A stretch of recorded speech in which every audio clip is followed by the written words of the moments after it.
So next നമുക്ക് discuss ചെയ്യാനുള്ളത് principles of assessment എന്നുള്ള ടോപ്പിക്കാണ്. ഓക്കെ, അതൊരു ഇമ്പോർട്ടന്റ് ആയിട്ടുള്ള ടോപ്പിക്കാണ്. ഇത് പിന്നെയും ചോദിച്ചു കണ്ടിട്ടുള്ള ഒരു ടോപ്പിക്കും കൂടിയാണ് ഈ പ്രിൻസിപ്പിൾസ് ഓഫ് അസസ്മെന്റ് എന്ന് പറയുന്ന ടോപ്പിക്ക്. സോ പ്രിൻസിപ്പിൾസ് ഓഫ് അസസ്മെന്റിൽ നമ്മൾ ബേസിക്കലി പറയുന്നത് എന്താണ്? ഈ അസസ്മെന്റ് പ്രോസസ് എന്ന് പറയുന്നത് പല സ്റ്റെപ്പിലാണ് നടക്കുന്നത്. ഓക്കെ, സോ ഈ പല സ്റ്റെപ്പുകളിലും ഓരോ സ്റ്റെപ്പിലും നമ്മൾ എന്ത് ചെയ്യണം?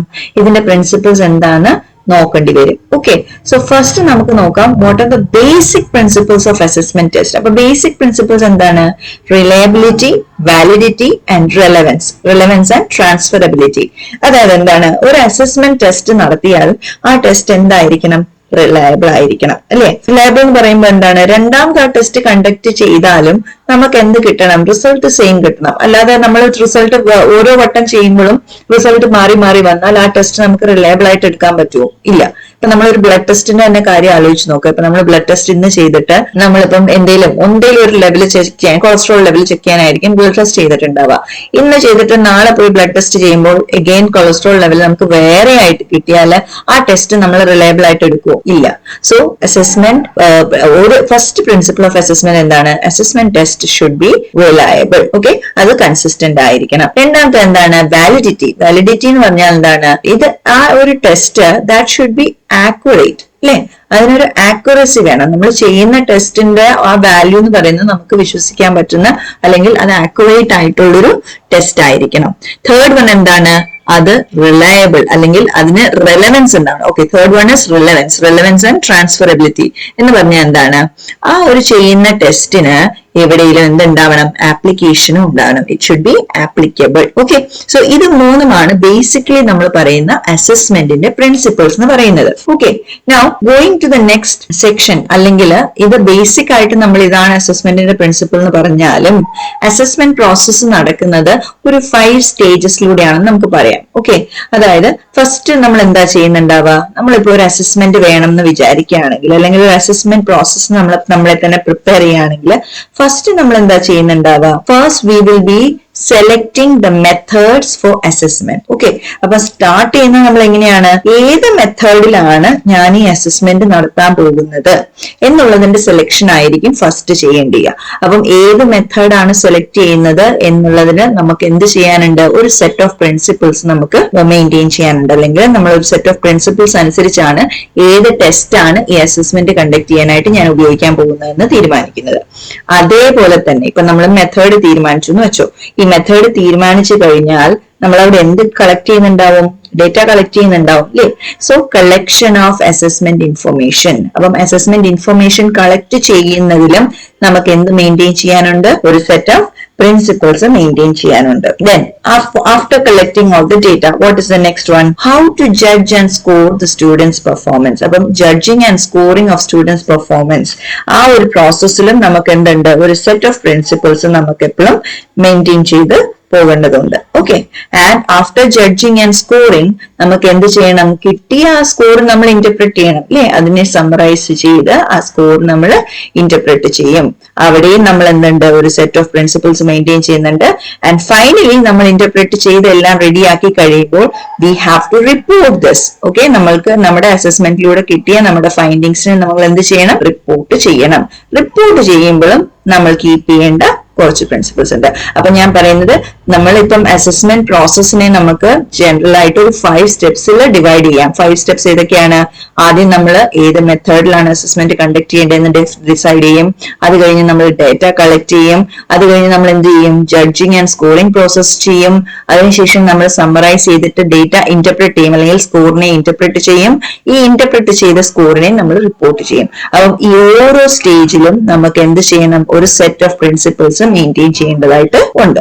സോ ഫസ്റ്റ് മെത്തേഡ് നോക്കാം, അല്ലെങ്കിൽ ഫസ്റ്റ് സ്റ്റേജ് നോക്കാം. ഫസ്റ്റ് സ്റ്റേജ് എന്താണ്? Selection of methods for assessment. So methods select ചെയ്യുമ്പോൾ നമ്മൾ എന്തൊക്കെ കാര്യങ്ങളാണ് മനസ്സിൽ വെക്കേണ്ടത്? First thing is that method should be valid. So validity ആണ് ഫസ്റ്റ് നമ്മൾ മനസ്സിൽ വെക്കേണ്ട കാര്യം. സോ നമ്മൾ എന്താണോ മെഷർ ചെയ്യാൻ പോകുന്നത് അത് എന്ത് ചെയ്യാൻ പറ്റണം? പ്രോപ്പർലി മെഷർ ചെയ്യാൻ പറ്റണം. Okay, so measures what it claims to assess. അപ്പൊ നമ്മളിപ്പോ നോക്കാം, ഇപ്പം ഒരു സ്പോർട്സ് പേഴ്സന്റെ സ്റ്റാമിനയാണ് നമ്മൾ മെഷർ ചെയ്യാൻ ഉദ്ദേശിക്കുന്നതെങ്കിൽ നമുക്ക് റിട്ടേൺ ടെസ്റ്റ് കൊടുത്താൽ അത് മെഷർ ചെയ്യാൻ പറ്റുമോ? ഇല്ല.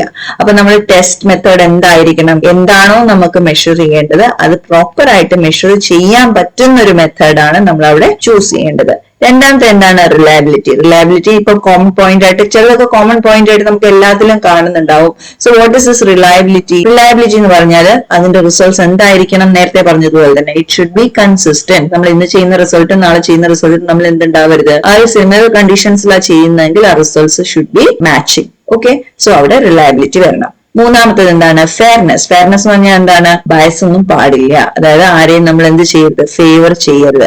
അപ്പം എല്ലാ വിധത്തിലുള്ള ലേണേഴ്സിനെയും അക്കോമഡേറ്റ് ചെയ്യാൻ പറ്റുന്നത് പോലെ ആയിരിക്കണം നമ്മുടെ ടെസ്റ്റ്. ഓടാൻ പറ്റാത്ത കുട്ടികളെ അല്ലെങ്കിൽ അവരുടെ എന്താ പറയുക ക്ഷമത അല്ലെങ്കിൽ പരിശോധിക്കുന്നത് ഓടിച്ചു നോക്കിയിട്ടാവില്ല, അല്ലെങ്കിൽ വേറെ എന്തെങ്കിലും ഒരു എക്സസൈസ് അല്ലെങ്കിൽ വേറെ എന്തെങ്കിലും ഒരു കാര്യം കൊടുത്തിട്ടാവും അല്ലെ. അപ്പം ആ ഒരു രീതിയിൽ നമ്മൾ എല്ലാവരെയും ഇൻക്ലൂഡ് ചെയ്യുന്ന ഒരു രീതിയിൽ വേണം എന്ത് ചെയ്യാൻ? ഈ ഒരു ടെസ്റ്റ് മെത്തേഡ് ചൂസ് ചെയ്യാൻ. സോ അവിടെ എന്തുണ്ടാവണം? ഫെയർനെസ് ഉണ്ടാവണം. പിന്നെ എന്താണ്? അപ്രോപ്രിയേറ്റ്നെസ് ഉണ്ടാവണം അല്ലെ. നമ്മുടെ ലേണിംഗ് ഒബ്ജക്റ്റീവ് ആയിട്ട് നമ്മൾ എന്താണോ ജഡ്ജ് ചെയ്യാൻ ശ്രമിക്കുന്നത് അതുമായിട്ട് ഈ ടെസ്റ്റ് എന്ത് ചെയ്യണം? മാച്ച് ചെയ്യണം. പിന്നെ അതുപോലെ തന്നെ എന്തുണ്ടാവണം? ഒരു ടെസ്റ്റ് മാത്രം കൊണ്ട് നമുക്ക് തീരുമാനിക്കാം എന്ന് വിചാരിക്കരുത്. നമുക്ക് എന്ത് വേണം? We should have A variety of test. ഒറ്റ ടെസ്റ്റ് എന്ന് പറഞ്ഞു കഴിഞ്ഞാൽ ഈസ് ഇറ്റ് വാലിഡ്? അല്ല അല്ലെ. അപ്പൊ നമ്മൾ എന്ത് ചെയ്യണം? We should use multiple methods. പിന്നെ എന്താണ്? ഫീസിബിലിറ്റി വേണം. ഈ നമ്മൾ ചൂസ് ചെയ്യുന്ന ടെസ്റ്റിന് എന്ത് വേണം? ഫീസിബിലിറ്റി വേണം. ഫീസിബിലിറ്റി എന്ന് പറഞ്ഞാൽ എന്താണ്? അത് നമുക്ക് ഇംപ്ലിമെന്റ് ചെയ്യാൻ പറ്റുന്ന ഒരു ടെസ്റ്റ് ആയിരിക്കണം അല്ലെ. പ്രാക്ടിക്കലി നമുക്ക് ചെയ്ത് നോക്കാൻ പറ്റുന്ന ഒരു ടെസ്റ്റ് ആയിരിക്കണം നമ്മൾ ചൂസ് ചെയ്യുന്നത്. So this is about what selection of methods for assessment. The principles which we have to keep in mind while selecting a method for assessment. അപ്പൊ എന്തൊക്കെയാണ്? വാലിഡ് ആയിരിക്കണം ടെസ്റ്റ്, റിലയബിൾ ആയിരിക്കണം, ഫെയർനെസ് ഉണ്ടാവണം, അതേപോലെ തന്നെ അപ്രോപ്രിയേറ്റ് ആയിരിക്കണം, പിന്നെ വെറൈറ്റി ഓഫ് ടെസ്റ്റ് ചൂസ് ചെയ്യണം, പിന്നെ ടെസ്റ്റ് ഫീസിബിളും ആവണം. Okay, so this is A first thing. Okay, ഇനി സെക്കൻഡ് എന്ന് പറയുന്നത് എന്താണ്? Collection of assessment information. അതായത് അസസ്മെന്റിന് നമ്മൾ ചെയ്ത ഡേറ്റ മീൻസ് നമ്മളിപ്പോ അസസ്മെന്റ് ചെയ്തു, ആ ചെയ്തിട്ട് കിട്ടുന്ന ഇൻഫർമേഷൻ നമ്മൾ എന്ത് ചെയ്യണം? കളക്ട് ചെയ്യണം. ആ കളക്ട് ചെയ്യുന്ന പ്രോസസ്സിൽ നമ്മൾ കുറെ പ്രിൻസിപ്പിൾസ് മെയിൻറ്റെയിൻ ചെയ്യണം അല്ലെ. എന്തൊക്കെയാണ് ഈ കളക്ട് ചെയ്യുന്നത്? എന്തൊക്കെയായിരിക്കണം? ആ ഡേറ്റ എങ്ങനെയായിരിക്കണം? കോംപ്രിഹെൻസീവ് ആയിരിക്കണം. കോംപ്രിഹെൻസീവ് എന്ന് പറയുമ്പോൾ നമ്മൾ നേരത്തെ പറഞ്ഞു എന്ത്? മെത്തേഡ് മൾട്ടിപ്പിൾ ആയിരിക്കണം എന്ന് പറഞ്ഞു അല്ലെ. എന്നാലേ നമുക്ക് എന്താ ചെയ്യാൻ പറ്റുള്ളൂ? ശരിക്ക് ആ കുട്ടിയെ അസസ് ചെയ്യാൻ പറ്റുള്ളൂ. സോ ഈ കോംപ്രിഹെൻസീവ് എന്ന് പറയുന്നത് ആ വെറൈറ്റി ഓഫ് മെത്തേഡ്സുമായിട്ട് തന്നെ റിലേറ്റഡ് ആയിട്ടുള്ള ഒരു പോയിന്റ് ആണ്. അതായത് എന്ത് ചെയ്യണം? നമുക്കൊരു ഓവറോൾ എന്താ പറയാ അസസ്മെന്റ് ആ വേണ്ടത്. അല്ലാതെ ജസ്റ്റ് വൺ പോയിന്റ് അല്ലെങ്കിൽ ഏതെങ്കിലും ഒരു ടെസ്റ്റിന്റെ മാത്രം ബേസിസിലുള്ള അസസ്മെന്റ് അല്ല വേണ്ടത്. നമുക്ക് എന്ത് വേണം? ഒരു ഓവറോൾ അസസ്മെന്റ് വേണം. അതുകൊണ്ട് തന്നെ നമ്മുടെ ഡേറ്റ കളക്ഷൻ എങ്ങനെയായിരിക്കണം? ഒരു സ്ഥലത്ത് നിന്നാവരുത്. It should be comprehensive. Okay, second point എന്താണ്? It should be authentic. Authentic എന്ന് പറഞ്ഞാൽ എന്താണ്? അത് നമുക്ക് വിശ്വസിക്കാൻ പറ്റുന്ന ഒരു റിയൽ വേൾഡ് ഡേറ്റ ആയിരിക്കണം അല്ലെ. നമ്മൾ കൊടുക്കുന്ന ടാസ്കും അതേപോലെ ആയിരിക്കണം, അതേപോലെ നമുക്ക് കിട്ടുന്ന ഡേറ്റയും അതേപോലെ ആയിരിക്കണം. സോ ഒത്തന്റിസിറ്റി എന്ത് ചെയ്യണം? നമ്മൾ മെയിൻറ്റെയിൻ ചെയ്യണം.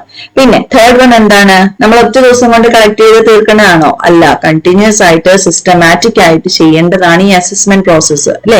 സോ കണ്ടിന്യൂസ് ആയിട്ട് സിസ്റ്റമാറ്റിക് ആയിട്ട് നമ്മൾ എന്ത് ചെയ്യണം?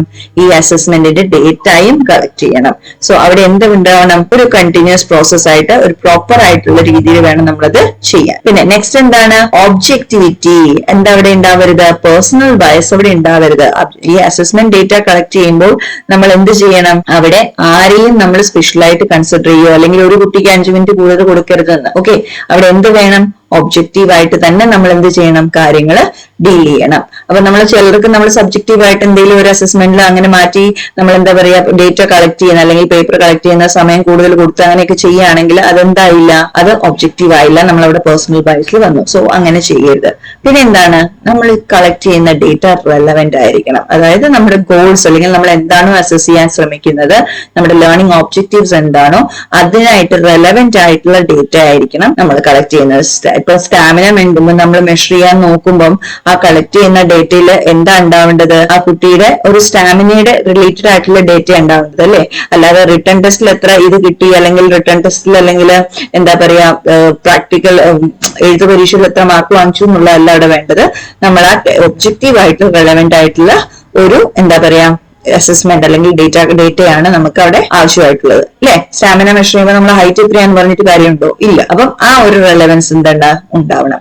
അപ്പൊ ഇത് നമ്മളിപ്പോ ഡിസ്കസ് ചെയ്ത എന്താണ്, സെക്കൻഡ് പോയിന്റ് ആണ്, അതായത് principles which we have to keep in mind while collection of assessment information. അപ്പൊ എന്തൊക്കെയായിരുന്നു? ഒന്ന്, കോംപ്രിഹെൻസീവ് ആയിട്ട് വേണം നമുക്ക് ഡേറ്റ കളക്ട് ചെയ്യാൻ. രണ്ടാമത്, നമ്മൾ കളക്ട് ചെയ്യുന്ന ഡേറ്റ ഒത്തന്റിക് ആവണം.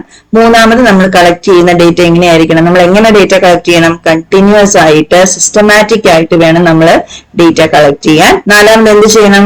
നാലാമത്, ഒബ്ജക്റ്റീവ് ആയിട്ട് വെക്കണം അല്ലെ, നമ്മൾ അതിൽ സബ്ജക്ടിവിറ്റി കൊണ്ടുവരരുത്. ഓക്കെ, ഒബ്ജക്റ്റീവ് ആയിട്ട് വെക്കണം. ആൻഡ് അഞ്ചാമത് എന്താണ്? നമ്മൾ കളക്ട് ചെയ്യുന്ന ആ ഡേറ്റ റെലവെന്റ് ആയിരിക്കണം. അതായത് നമ്മുടെ ഒബ്ജക്റ്റീവ്സ് അല്ലെങ്കിൽ നമ്മുടെ ലേണിംഗ് ഒബ്ജക്റ്റീവ്സ് ആയിട്ട് റിലേറ്റഡ് ആയിരിക്കണം നമ്മുടെ ഈ ഡേറ്റ.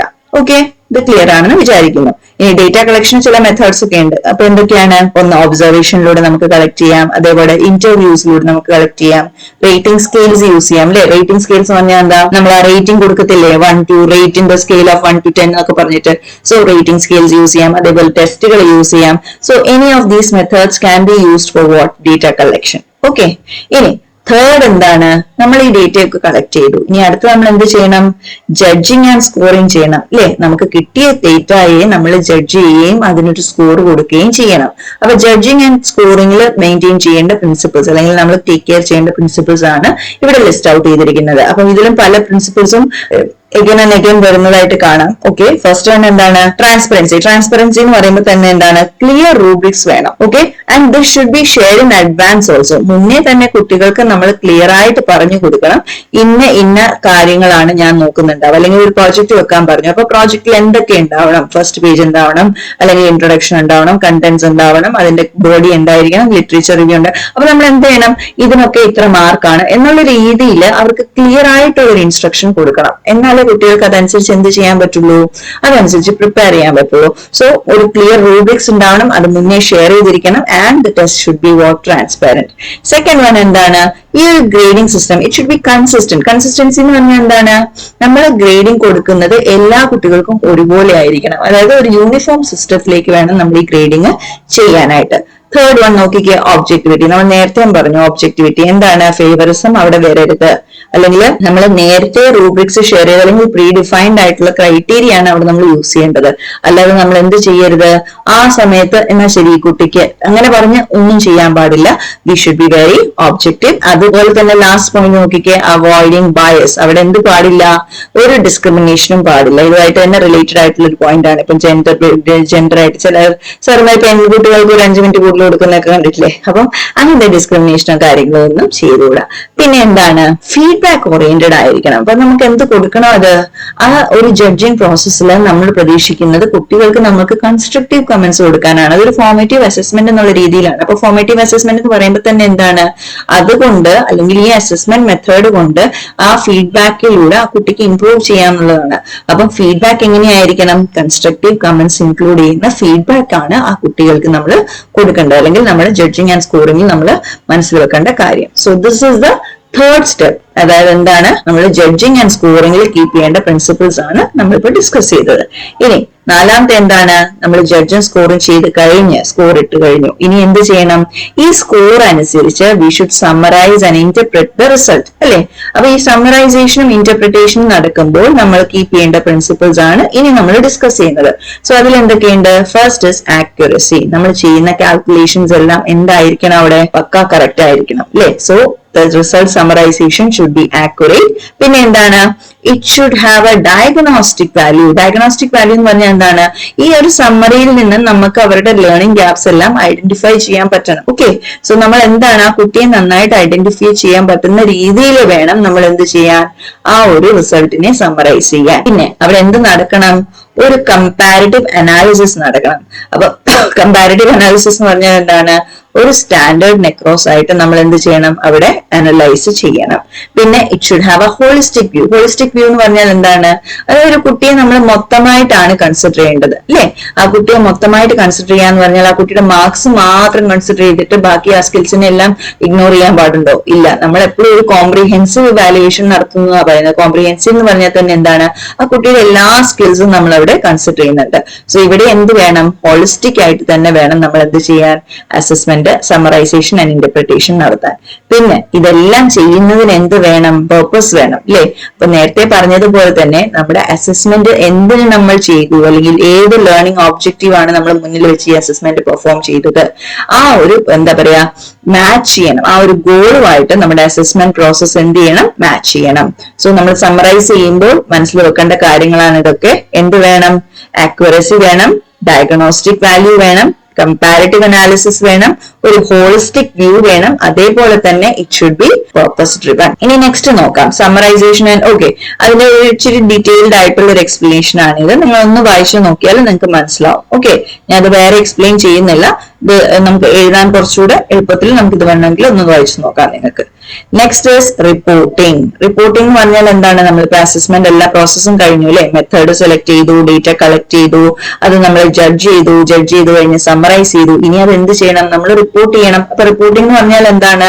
അതൊരു ആ ഒരു എന്താ പറയാ, whatever information we got from that, അല്ലെങ്കിൽ whatever interpretation we made from the assessment, that should be communicated അല്ലെ? ആർക്കൊക്കെ കമ്മ്യൂണിക്കേറ്റ് ചെയ്യണം? പേരന്റ്സിന് കമ്മ്യൂണിക്കേറ്റ് ചെയ്യണം, അതേപോലെ സ്കൂൾ മാനേജ്മെന്റിന് ഇപ്പൊ കമ്മ്യൂണിക്കേറ്റ് ചെയ്യണം, സ്റ്റുഡന്റിന് കമ്മ്യൂണിക്കേറ്റ് ചെയ്യണം അല്ലെ? That is what reporting means. അപ്പം എന്താണ് പർപ്പസ് ഓഫ് റിപ്പോർട്ടിംഗ്? എന്താണ്? നമ്മുടെ ലേണിംഗും ടീച്ചിങ് ആൻഡ് ലേണിംഗിന് സപ്പോർട്ട് ചെയ്ത് നമുക്കൊരു ഫീഡ്ബാക്ക് കിട്ടാൻ വേണ്ടിയിട്ടാണ് നമ്മൾ റിപ്പോർട്ട് ചെയ്യുന്നത് അല്ലെ? അതുകൊണ്ട് തന്നെ എന്താണ്? സ്റ്റുഡൻസ് അച്ചീവ്മെന്റ്സും പ്രോഗ്രസും നമ്മൾ എവിടെയും റിപ്പോർട്ട് ചെയ്യണം? പേരന്റ്സിനും റിപ്പോർട്ട് ചെയ്യണം അല്ലെ? പേരന്റ്സ് പറയണ്ടേ? പേരന്റ്സിനും റിപ്പോർട്ട് ചെയ്യണം. പിന്നെ എന്താണ്? നെക്സ്റ്റ് പ്ലാനിങ് എങ്ങനെ ചെയ്യണമോ എന്നുള്ളതിന് ടീച്ചേഴ്സിന് ഒരു ബേസ് നോളജ് എവിടുന്ന് കിട്ടും? ഈ റിപ്പോർട്ട്സിൽ നിന്ന് കിട്ടും. ഓക്കെ, അപ്പൊ റിപ്പോർട്ടിംഗിൽ നമ്മൾ മെയിൻറ്റെയിൻ ചെയ്യേണ്ട പ്രിൻസിപ്പിൾസ് എന്തൊക്കെയാണ്, അല്ലെങ്കിൽ ടേക്ക് കെയർ ചെയ്യേണ്ട പ്രിൻസിപ്പിൾസ് എന്താണ്? റിപ്പോർട്ട് ഷുഡ് ബി ക്ലിയർ, അവിടെ ക്ലാരിറ്റി ഉണ്ടാവണം. പിന്നെ നെക്സ്റ്റ് എന്താണ്? കോൺഫിഡൻഷ്യാലിറ്റി ഉണ്ടാവണം. സ്റ്റുഡന്റിന്റെ പ്രൈവസി നമ്മൾ പ്രൊട്ടക്ട് ചെയ്യണം. Okay, that is very strict. അത് സ്ട്രിക്ട്ലി നമ്മൾ മെയിൻറ്റെയിൻ ചെയ്യേണ്ട ഒരു കാര്യമാണ്. It should B confidential. മൂന്നാമത്തെ എന്താണ്? It should B constructive. നമ്മൾ ആ കുട്ടിയെ നശിപ്പിക്കാനല്ലല്ലോ നോക്കുന്നത്, ആ കുട്ടിയെ ഇംപ്രൂവ് ചെയ്യാനാണ് നോക്കുന്നത്. അതുകൊണ്ട് തന്നെ നമ്മൾ കൊടുക്കുന്ന റിപ്പോർട്ട് എന്തായിരിക്കണം?